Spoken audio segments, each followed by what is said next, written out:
Jai Shri Ram. By the grace of our Lord Sri Krishna, Lord Sri Jagannath, Lord Sri Ram, we will continue the story of Ramayan part 1 Betrayed. Chapter 5 Crooked Advice for Queen Kaikeyi. So the story teach continue like this. The egging Dasharatha, thinking of his retirement, gradually entrusted more and more of the state affair to Rama and Lakshmana. Those two princes, along with their wives, served the king in every way. They always thought of the welfare of the people. Everyone became pleased with their disposition and conduct. They were gentle and kind, but firm when necessary. They demonstrated complete mastery of the military art and having slain the powerful Rakshasas. Even while boys were respected as great heroes. Rama was especially dear to the king and the people. He was always tranquil and soft spoken, not retorting even when someone spoke harshly to him. He recognized the smallest of service rendered and did not take to heart any wrong against him. Rama had conquered anger and was full of compassion. Making all arrangements to protect the people, he surrounded himself with intelligent advisors and never made a decision without due consultations.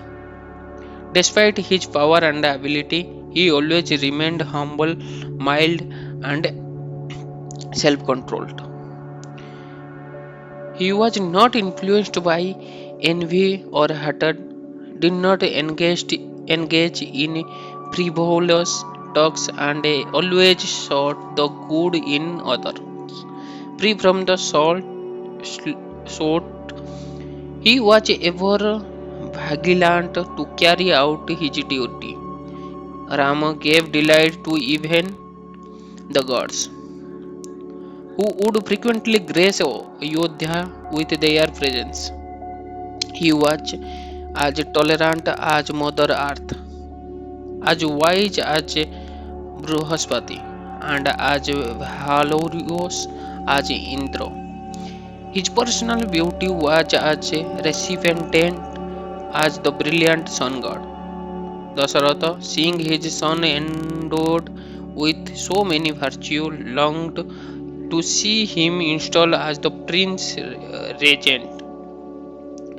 The king discussed his desire with his ministers and priests. They all unanimously agreed that Rama, as the eldest son, was the rightful heir to the throne, and that he would be the most popular choice of the people. However, when the royal astrologers were calculating a favorable time for the coronation, they discovered dreadful sign in the heavens, portents that indicated that some calamity would soon occur. Dasharatha becomes concerned. The woman must surely foretell of his own impending death. He decided to perform the ceremony quickly at the earliest opportune moment. Having set a date for Rama's installation, he summoned to Ayodhya rulers and important men from around the globe. But the gods so arranged that Dasharatha in his haste neglected to invite King Kusadeva. Thus neither Bharata nor Shatrugna came for the ceremony. Dasharatha realized too late his omission, for it was a journey of some days to Rajagriha. Nevertheless, He considered that his two absent sons would soon receive the delightful news of their elder brother's installation. He felt sure that they would be overjoyed and would not take offense. Soon, a large gathering of kings and Brahmins appeared in Ayodhya, and Dasaratha had them assemble in the royal court. Sitting in state in the assembly, the emperor blushed forth like Indra in the midst of the gods. He spoke in a pleasing and melodious voice, which was at the same time sonorous and grave. All of you know the earth has long been protected by me, and the kings who previously appeared before me in my line, to the best of my ability, I have ruled the people, giving protection even at the expense of personal comforts. My body has become worn out in the shade of a royal umbrella, carrying on my shoulder the burden of governing the globe. I have become old. I wish now to bestow this kingdom upon one well suited to take my place. Here is my beloved and eldest son Rama, who vies with the king of the gods in all virtue. With the arrangement of my closest advisor and in accordance with custom and law, I desire to place Rama at the head of the state. With your permission, therefore, the ceremony will take place tomorrow morning. Dasharatha looked around the vast assembly of the king and the sages. All of them gazed at him instantly as he spoke. The king saw Dasharatha as the leader of the entire earth. They all had affection for the old empire who always administered the law with justice and compassion. They willingly paid him tribute and sought his guidance in the affair of state management. Dasharatha oversaw the world situation, ensuring that the different king and leaders all ruled according to the code of religion. All the assembled king felt that Rama was the perfect choice to succeed Dasharatha. As the emperor looked at his obedient and gentle son, he was moved by love. He continued to speak with tears running from his eye. Rama, who possesses every desirable quality, will be your worthy protector, and even the universe will be better ruled with him as empire. If my plan find a favor with you, then be pleased to give your consent. Otherwise, if you consider that some other course should be taken, then speak out. Perhaps you may find me overly attached to Rama, choosing him when a better choice could be found. The views of the dispassionate are always to be sought when deciding a difficult issue. The whole assembly was filled with delight upon hearing the Saratha speak. They erupted with loud acclamations of joy, even as a cloud of peacocks would acclaim the appearance of the large rain cloud. The sound echoed all around Ayodhya, seeming to shake the earth. Let it be so, let it be so, was heard everywhere, and every man was in agreement. Stepping forward, a leader of Brahmin said, "You have long protected us with love, O king. Now you have a worthy son and can retire peacefully. Pray install Ram as the princess regent, for he alone deserved to be your successor." We long to see Rama riding upon the great royal elephant, his head shielded by the white umbrella. Upon hearing the assembly voice their own unanimous agreement to Rama installations. Dasharatha stood up, his eyes folded with tears of joy. It is fortunate for me and indeed the world that you all wish to see Rama succeed me as king. This confirm my decision. I shall begin the arrangements for Rama's installation immediately. Dasharatha came down from his throne and approached Vaishishta, touching his feet. With your permission, O holy Brahmin, we shall proceed with the ceremony tomorrow. If you are agreeable, then please make all preparation. So be it, Vaishishta replied, and he immediately commanded the king minister to set about making ready all of the items required for the installation the following day. The assembly that dispersed with a loud clamor and shout of the victory to Rama were heard everywhere. That night, however, Dasharatha remembered the astrological prediction. He became fearful and called for Rama, speaking with him in private. Dasharatha said, I have enjoyed a long life, and I have always protected the people to the best of my ability. In thousands of religious ceremonies, I have bestowed abundant charity. By sacrifice, worship, and charity, I have repaid my debt to the gods, the Brahmins, and the forefathers. I have also fully satisfied myself through the enjoyment of a numerous pleasure. All that remains for me to do is to install you as my successor.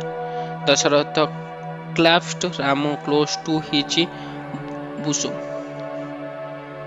The king's body trembled and his eyes shed tears. He desperately longed for his son to succeed him. At last, it was imminent. Surely no evil destiny could prevent it now.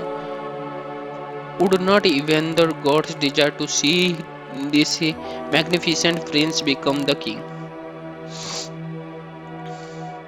Dasharatha revealed his concern to Rama, telling him of the malefic stars. He also told his son of the many bad dreams he had recently experienced. My dear Rama, due to seeing all these omens, your installation had been shot swiftly by me before any problem arises. With your good wife Sita making offering into the sacrificial fire tonight. At sunrise tomorrow we shall commence the installation ceremony. Rama nodded in agreement that then bow and took his leave from the king. He went back to his palace and along with Sita sat before the sacrificial fire making offering to Vishnu. The news of the Ramos installation quickly spread around the city, delighting everyone. The temple were thronged with people offering gifts and worshipping the gods. As evening fell, the city streets were filled with the flurry of joyous citizens. The large crowd of a man moving about Ayodhya resembled the tossing wave of the ocean. Everyone spoke only for the installation. Poet and bards composed songs about the occasion. Flag were hoisted high on the housetops, and garlands of forest flower were draped everywhere. Colorful festoons hung across the streets, which were swept and sprinkled with perfume waters. Shining lamp hung from every tree lining the streets. The city echoed everywhere with the loud chanting of Vedic humanity. Elephants and bulls rode on all sides, and the whole atmosphere throbbed with excitement. No one could wait for the sunrise when the ceremony would commence in the palace of Kaikeyi, the king's youngest queen. There was a hatchbacked maid servant called Manthara. Upon seeing the ceremony, Manthara approached Rama's former nurse and inquired what occasion gives rise to this display of delight on every side. Is the empire going to perform some great sacrifice? The nurse, her face booming with happiness, told Manthara about the king's decision to install Rama as her architect. Tomorrow, under favorable star, our Lord Dasharatha will keep to the sinless Rama the office of a princess regent. What great successor! Okay, what greater occasion for joy could there be? Manthara mind recoiled at this news. She was immediately seized with anger. Surely this was a disaster. With Ramos installed as king, her mistress Kaikeyi would soon fall out of a fever. Her own son Bharata being left as nothing more than Rama's servant. Manthara raged within herself. She had long enjoyed special privilege as Kaikeyi's senior maid servant. The empire particularly liked her mistress, who had given Manthara the esteem she desired. As a hatchback, she had always been the butt of jokes and abuse amongst the old servants. But as her mistress becomes more influential, the other servants, even those of the senior queen Kausalya, had been obliged to pay her respect. Singly with anxiety, Manthara ran to Kaikeyi rooms where she found the queen laying upon a couch with her face flushed. She began addressing her bemused mistress in harsh tone. Get up, foolish woman. How can you lay there when calamity stare you in the face? The linguists here at easy even as the flood of misery swept towards you, thoroughly neglected by your husband. You are threatened now with the utter ruin.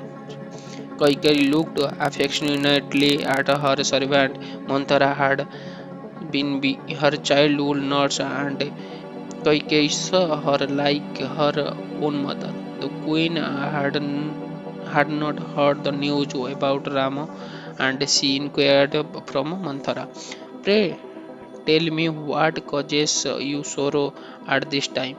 You seem so sorely affectionate, applicated. Manthara became even more incensed upon hearing Kaikeyi question. She replied in a low voice, trembling with anger, there is no doubt that disaster now threatens us both. With your destruction will come mine. As much as with your good fortune rest of mine. I am therefore saying that this only for your benefit. She grasped Kaikeyi's hand, trying to impress upon her mistress what appeared to her to be obvious fact. Although born in a royal line, you seem ignorant of the ways of a king. A king will speak sweet words to a person while at the same time planning their destruction. The empire had asked as your beloved spouse while performing deeds which will ruin you to the to the very roots. Kaikeyi sat up and looked at her servant curiously. Manthara's eyes blazed as she continued. Having sent your own son Bharata away to a distant kingdom, this wicked king now planned to install Rama as princess regent. What great misfortune could there be for you? Kaikeyi smiled. She loved Rama so much as her own dear son, while Rama, for his part, looked upon Kaikeyi as being equal to his own mother Kausalya. She felt a surge of joy when, upon hearing Manthara's report, she could not understand why Manthara was disturbed. Why was she so vehement? If anyone else had spoken about Dasharatha and Rama in such way, she would have had them punished. But Kaikeyi was accustomed to her servant Soleni temperament. She felt there was no malice in Manthara, despite her often angry expressions. Taking from her bosom a necklace of a brilliant diamond set in gold, Kaikeyi handed it to her servant and said, "My dear Dharti, this is surely the best news you have ever brought me. My heart swelled with pleasure at hearing your words, which seemed to me like natures. I wish to reward you. Take this gift and tell me if there is anything else I can do for you." Manthara threw down the necklace and began rebooking Kaikeyi. "This is not occasion for joy, foolish lady. What strange flame of mind has seized you? An ocean, a grief threatened to overwhelm you, and yet you stand here smiling. Your stepson will become king, while your own son Bharata is left aside. Bharata's claim to the throne is the same as Rama, and thus Rama will see him as an enemy. Lakshmana serve only Rama, and Shatrugna serve your son. Therefore, it is not only Rama or Bharata who may be crowned as the sovereign of this world. My mind quakes with fear to think of the danger to your son from the powerful Rama once he is king." Manthara's eyes grew bloodshot with fury, and her face whitened as she spoke. Why was Kaikeyi not understanding? Kausalya had long been snubbed by the king in favor of Kaikeyi. When Rama becomes the king, that would all change. Kausalya would be exalted to the highest level, while Kaikeyi would lose her special position as the king's most favored consort. Kausalya would certainly exact her revenge for her long suffering. Kaikeyi would become Kausalya's maid servant, and Bharata would at best be Rama's servant, more like he would be exalted. Where would that the where would that leave Kaikeyi servants? Praying to the gods to help her, the hatchbacked maid becomes more ardent in her appeal. "You must do something. This is a great disaster. Once the crown has passed to the other side of your family, you will in time see your own side sink into oblivion. bereft of all royal fortune. Hearing this strong submission from her servant, the beautiful Kaikeyi thought of Rama. She could not imagine him bearing any ill will towards Bharata. Manthara's fear were quite groundless. Rama always acts in perfect accord with religious principle. He was devoted to truth, discipline, and always kind. He doubtlessly deserved to be king. After he was crowned, he would surely look after his younger brothers like a father. Manthara had no reason to feel this such distress. Kaikeyi chided her gently. When such an occasion for rejoicing has come, you should by no means give way to grief. My dear maid servant, nor should you think ill of Rama. My son Bharata will be in no danger from Rama, and in the future he may well succeed him to the throne. There is no need for lamentation. Manthara would not be blessed.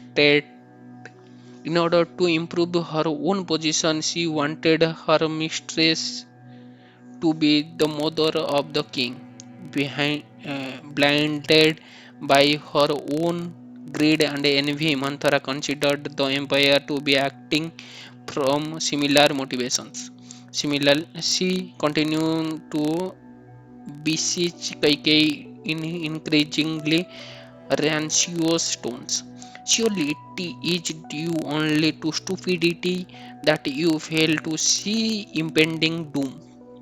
O dwelled one, Rama will be crowned king, and after him will come his son. Where then will Bharata be left? Not all the son of a king can assume the throne. It falls only to one among them. Having taken hold of a throne, Rama will ensure that it goes to his own son, if necessary by banishing Bharata, or perhaps even the spending him to the next world. You and your lines will be lost and forsaken. I am here to awaken you to a great peering now arrived at your door. Do not disregard me. Manthara lofty position in the palace had gone to her hand. She had furious at the protest of losing her status, and she continued to present many arguments to her mistress. She played often the neutral rivalry existing between the king's co-wives. Kaikeyi's affection of Ram was deep, and the decision went back and forth for some time.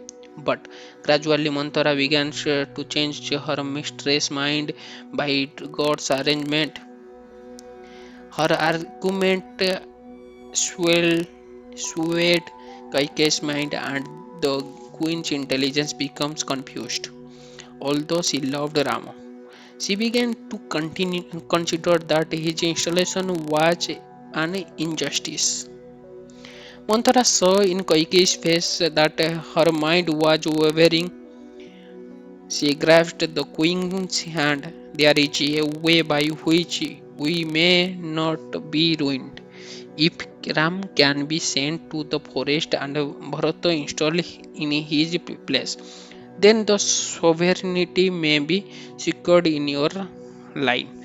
This idea had entered Manthara's mind by the sudden inspiration of gods. Kaikeyi, intrigued, looked at the servant. How can this be accomplished? Manthara recalled a story she had heard from her mistress many years earlier. Sometimes ago, you told me how you once went with your husband when he was assisting Indra in a battle against the demons. Having fought hard one day, your husband lay conscious on the battlefield. His body is severely wounded. A grave danger beset him. Then, from a demon who would come at night to devour the body each of the warrior still on the battlefield. Kaikeyi remembered that the incident. Many years back, the emperor had gone to the heavens, taking Kaikeyi with him. He was famed as an invincible warrior, and gods had asked his assistant to in a fight. At that time, he had fought so powerfully that his chariot appeared to be faced the 10 directions simultaneously, and the gods had therefore named him Dasaratha, or 10 chariots. Manthara continued, at that time, seeing the danger of Dasaratha, you rode out in a chariot and rescued your lord. Upon recovering, he offered you a couple of boons. But you deferred them to a time when you might need them most. Surely that time has now come. Go to Dasaratha and ask that he banish Ram and install Bharat in his place as the prince regent. In this way, we shall both be saved. Despite her love for her husband and her attachment for Rama, Kaikeyi becomes convinced by Manthara's arguments. She was upset. How could the king have treated her in such a way? He was always so kind and loving.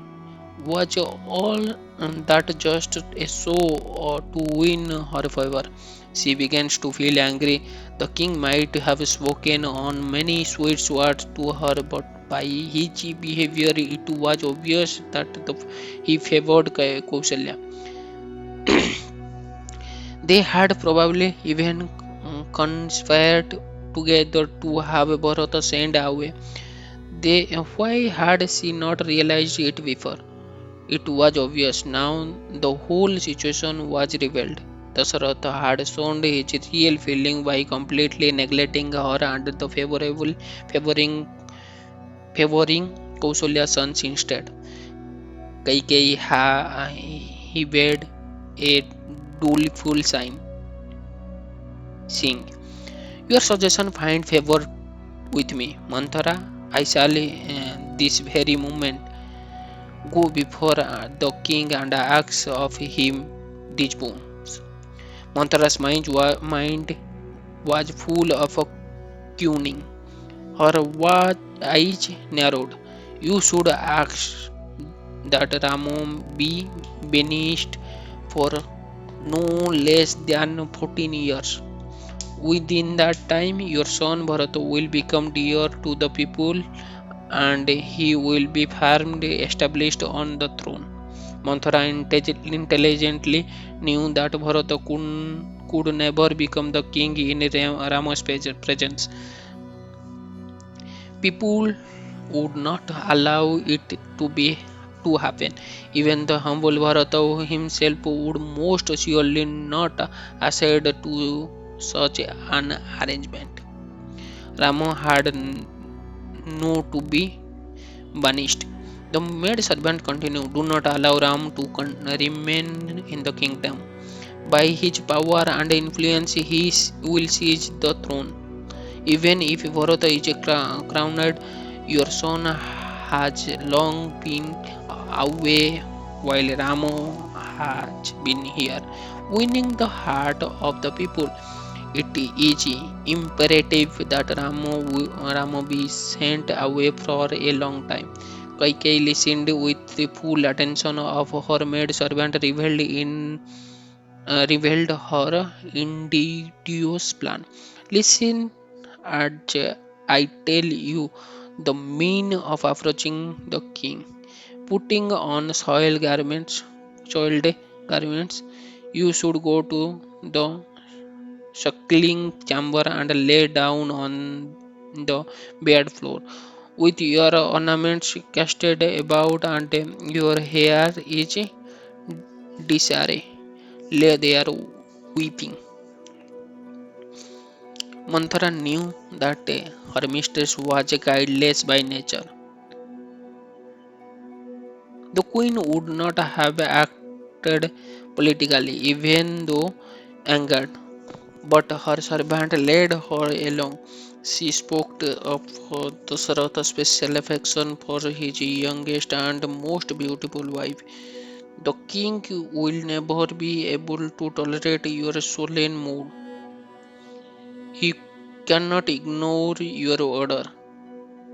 For your sake, he would enter fire and even lay down his very life.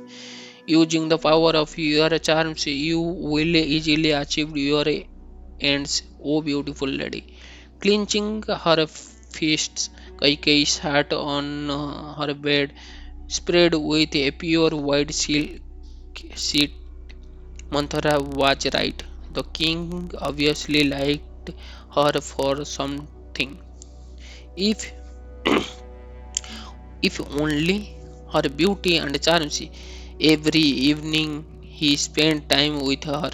Tonight he would be in for a surprise. Kaikeyi came fully under the sway of anger as Manthara continued. When the king see you distraught, he will take you up and offer you anything. He will present priceless gems and fears in order to specify you. Do not be distressed by your goal of banishing Rama. Insist upon the two booms long along given by your lord. Take these booms now, O queen. Demand the exile of Rama and coronation of Bharata. Among although Manthara showed his mistress an evil course disguised as good. Kaikeyi accepted her advice, kind, gentle, and wise by nature. Kaikeyi nevertheless lost her good sense under the influence of her envious maid. Considering her husband and Rama as enemies, he, she spoke with a heart, a heavy breath. You have given me good counsel, O wise woman. I have been cheated by the king. You have acted as my well wisher by pointing this out. When my son is installed on the throne, I shall confer upon you numerous booms and much wealth. Manthara smiled and urged Kaikeyi to make haste. Let us go quickly to the inner rooms, for the king will shortly come for his evening visit with you. You should by no means stand by as Rama is made Prince Regent. Act swiftly for the interest of your son and your own self. Kaikeyi was pierced again and again by Manthara's sharp word. The servant repeatedly spoke against the king and Rama's, stoking Kaikeyi anger more. Arriving at the sculling chamber, the queen, threw herself on the floor and said, Manthara, Either Rama is exiled and Bharata made king, or I shall remain here in this state, taking neither food nor water. If my desire is not fulfilled, then you shall see me depart from this spot for the regions of the dead, with her ornaments scattered and her garlands crushed. Kaikeyi lay on the beautiful mosaic floor, mosaic floor, appearing like a goddess fallen from the heaven. Her face dark with rage. She tossed about and sobbed. So, in this way, Manthara give suggested to Kaikeyi on the cooked advice. So, um, so in this chapter, we need to understand that even in a great thing will happen in any occasion, some people will be there. They will crook the advice, um, like Manthara.